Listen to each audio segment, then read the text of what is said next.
Good morning and welcome to this day of daily devotions from Manitowoc Cooperative Ministry, where we are the heart of the lakeshore. I'm Pastor Matt Sauer, and today we bring ourselves back to the book of Acts. Specifically, we're looking at chapter 22, verses 17 through 21. But just to bring us up to speed, yesterday when we left off, Paul had been arrested in the temple. The Jews from Asia had brought these charges that Paul was inciting this riot. And of course, the goal for Rome is to keep everybody calm and quiet. So when they heard there was an uprising, soldiers came. They tried to listen right away, but there were too many voices shouting. And so they took Paul back to the barracks to question him. So then, as they begin to try to learn the story of what's going on, Paul tells the story of his conversion, his story on the way to Damascus. When the Spirit of the Lord, the image of Jesus, the risen Jesus, appears to him, and he's blinded, and we looked at that story a few weeks back. But then Paul relates to them why he's doing what he's doing. And he says this, starting in verse 17 of chapter 22. After I had returned to Jerusalem, and while I was praying in the temple, I fell into a trance. And I saw Jesus saying to me, "Hurry and get out of Jerusalem quickly, because they will not accept your testimony about me." And I said, "Lord, they themselves know that in every synagogue I imprisoned and beat those who believed in you. And while the blood of your witnesses, Stephen, was shed, I myself was standing by, approving and keeping the coats of those who killed him." And then Jesus said to me, "Go, for I will send you far away to the Gentiles." So in this short little section, we realize that after Paul's conversion, he goes back to Jerusalem, and Jesus appears to him again and says, "Paul, you need to get out of Jerusalem. It's not safe for you."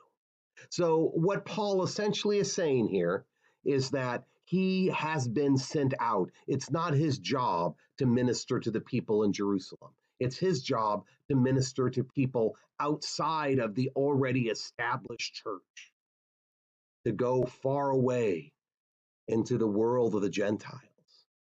So I think our devotional question today becomes, are we sent to minister within our faith community?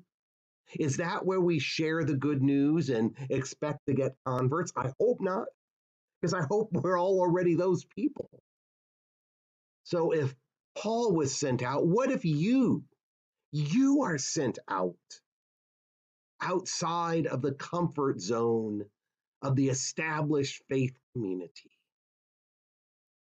to proclaim God's grace, God's love, God's justice to those who don't know it, those who are broken, those who are outcasts, those who the world persecutes, those who are different from us in their language, in their culture, in their looks, in their social economic classes? What if those are the people we are supposed to go to? Not just our comfort zone, not just moving from worship to a fellowship hall, to a Bible study group, to a social circle that's playing games. No. Those are friends. Those are people we need. Those are our support. But that is not our calling. Our calling is to go out. So yes, a church is important. And yes, those friends are vitally important. But the church doesn't exist by looking inward. It exists by looking outward. And so we must look out into the world, into our community, in our neighborhoods. Who are those who are in need of hope? The poor, those caught in addiction of any type, those who are lost, those who have been unemployed, those whose hearts have been broken, those whose choices have been made by their families that somehow they just don't quite fit in.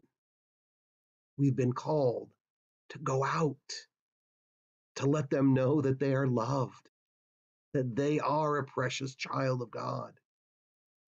That's our calling, friends. We can do this. We don't preach to the church.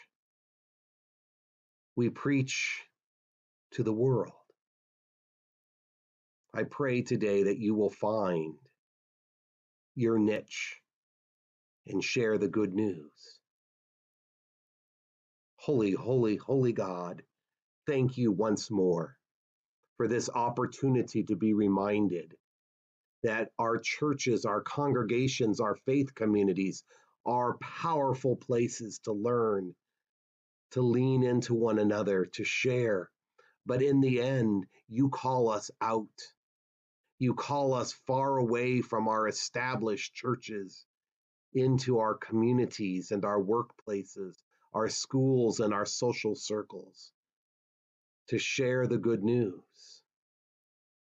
Empower us and strengthen us so that we may be like Paul, your disciples to a broken world. Amen. Friends, remember that you are loved, you are worthy, and you are created to be a blessing. So go and be a blessing today in any way that you can, and have an awesome day.